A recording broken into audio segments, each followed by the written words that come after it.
As we get older, we realize something quietly powerful. It's not the big things that shape our lives. It's the small, quiet moments. The morning coffee, a smile from someone we love, the sound of rain tapping softly against the window. These are the threads that weave meaning into our days. But how often do we truly notice them? How often do we pause just for a moment and say, thank you? Today I want to talk with you about something that costs nothing but changes everything. A grateful mind. As we move through the years, life starts to change. We lose people we love. Our bodies slow down. There might be more silence in our homes, and sometimes a quiet ache in our hearts. But here's the truth. Gratitude doesn't ignore the pain. It just refuses to let pain be the only voice in the room.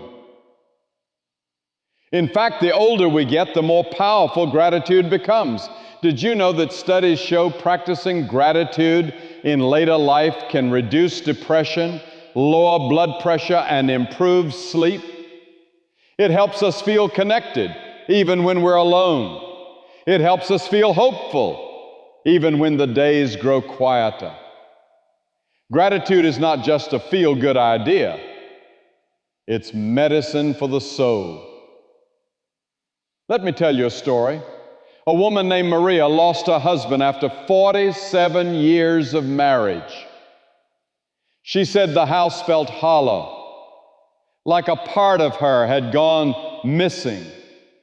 She could have drowned in that emptiness, but she made a choice.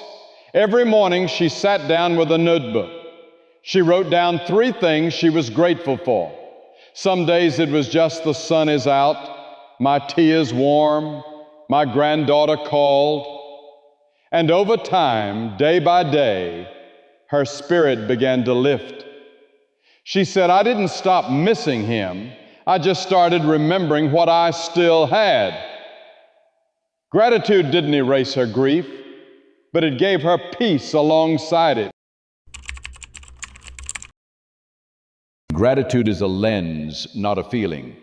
Gratitude isn't something you wait for. It's not a spark that just shows up on its own. It's a lens, a way of seeing. You don't need the stars to align to feel grateful. You simply need to tilt your head and look at what's already there. You know, when we were younger, we often believed we'd be grateful once we had enough money, enough comfort, enough answers. But here's what time teaches us. Enough is a moving target. The truth is, you'll never feel like you have enough until you start seeing that what you already have might just be plenty. Gratitude is not about pretending everything's perfect. Far from it. It's about noticing what's still good even when things are hard. Like sitting beside grief and still noticing how warm the sunlight feels on your skin. Like waking up with aches but being thankful you woke up at all. It's not denial, it's defiance in the gentlest form. It's saying, yes, this hurts, but no, I won't let the pain blind me to the beauty that's still here. Gratitude lets you see the and in life. You can feel tired and still thankful, lonely and still moved by a bird's song, worried and still warmed by a memory. That's what it means to wear the lens of gratitude. Gratitude grows stronger with age. Why does gratitude deepen as we grow older? Because we've seen things. We've lost people. We've said goodbyes we never wanted to say. We've lived through seasons that didn't make sense until much later. And somehow, through it all, we've survived. Age has a way of stripping away the noise. We stop chasing applause. We stop needing to impress. And we start noticing the little things, the things we used to rush past: a kind word, a quiet dinner, a pain-free morning, the sound of laughter from a grandchild. These things become sacred. When you're young, it's easy to overlook them. You're too busy building, climbing, running. But age slows you down just enough to notice. You learn to cherish what once felt ordinary, like your spouse's familiar footsteps in the kitchen, or the way the light spills through the window at the same time every day, or the way your old dog still wags her tail just for you. You realize that the most beautiful things were never things. And here's the irony. We often think gratitude is something we lose as we get older. But maybe it's the opposite. Maybe the longer we live, the more we begin to see what really matters. And we start to give thanks, not because life is easy, but because we finally see it clearly. Gratitude invites peace into the present. We spend so much of our lives looking backward or forward. We replay old conversations. We worry about what's next. We carry regrets. We cling to plans. But gratitude is an invitation back to the present. It says right now, just this moment is enough. You don't need everything figured out. You don't need to fix the past. You don't need to predict the future. You just need to be here and notice what's good. Gratitude calms the mind. It's like a deep exhale for the soul. It softens our grip on control. It slows the spinning thoughts. It reminds us that even if life isn't perfect, it can still be beautiful. And if you've ever sat in the quiet and felt the wave of peace just from remembering someone's kindness, that's gratitude doing its work. It's a balm, a bridge, a breath of fresh air in a cluttered world. And the beautiful thing is, it's always available. You don't need more time. You don't need more money. You don't need permission. You just need a few seconds of stillness and a willingness to see. Simple practices for a grateful mind. You don't need a dramatic transformation. You don't need to move to the mountains, meditate for hours, or change your entire lifestyle. You just need one thing: intention. Gratitude begins with intention, the quiet decision to pay attention to what's already good. And when you begin to practice it, really practice it, something shifts inside. You start to see more beauty. You start to feel more peace. You start to notice how rich life truly is, even in its quietest moments. Let me share with you a few simple, doable practices to help you build a grateful mind, one that grows stronger with time, not weaker. These aren't chores, they're invitations. Try just one and see where it leads. One morning gratitude ritual. Before the morning gratitude ritual, before the world rushes in, before the news, the emails, the aches, or the to-dos, take one full minute. Right after you wake up, close your eyes, put your hand on your heart, and say aloud, "I'm thankful for." Now name 3 things. Anything real Maybe it's your warm blanket, the breath in your lungs, the sound of birds, a memory that still makes you smile. This isn't about being profound, it's about being present. And it whirls a phrasing or the thread of the day. If you give us that pat of going discovered unmarkably God, that may truly shape our last day another habit.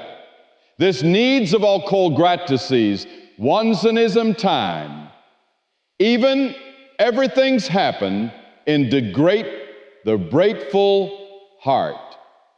And when you start with gratitude, you carry that warmth with you. 2, keep a gratitude journal. There's something sacred about writing things down. It makes the invisible visible, the fleeting tangible. Each night or even once a week, sit down and write just 3 things you're thankful for, big or small, profound or playful. There are no rules.